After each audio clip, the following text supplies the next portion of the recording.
بگم همین کسانی که این مدت شروع کردن به تخریب من خودشون جز عوامل اصلی انتقال پول بودن؟ بگم 52 تا شرکت تو دبی زدن پولای مردم ایرانو ببرن؟ بگم که اینقدر پول بردن که سبک زندگیشون خارج ایران با همه مردم خارج کشور فرق میکنه؟ بگم که اونجا بچه هاشون میرن توی کلاب یه شب $10,000 میزنن توی این کلاب خرج میکنن بیان بیرون که تمام مردم کانادا و دبی چشماشون شده عین کاسه خون که این همه پول از کجا اومده؟ بگم که این پولایی که اونجا داره پارک میشه انقدر زیاده که باهاش نمیتونن زمین و مسکن بخرن؟ املاکی به من میگفت آقای حسینی پول میارن اینجا ما اندازه پولشون نمیتونیم براشون خونه بخریم.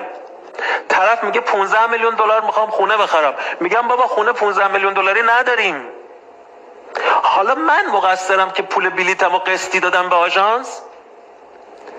یعنی تو که 3 بیلیون دلار بردی اونجا، 3 بیلیون دلار یعنی 3 میلیارد دلار پول مردم ایران دزدی بردی اونجا، دم خونت هم پلیس واسطاده منو میزنی؟ پلیس واسطاده دم خونش که مردم بهش حمله نکنن، منو میزنی؟ مردم اینا رو نمیفهمن؟ فکر می‌کنی من چرا تنها؟ یعنی شما میگین تمام اتفاقاتی که تو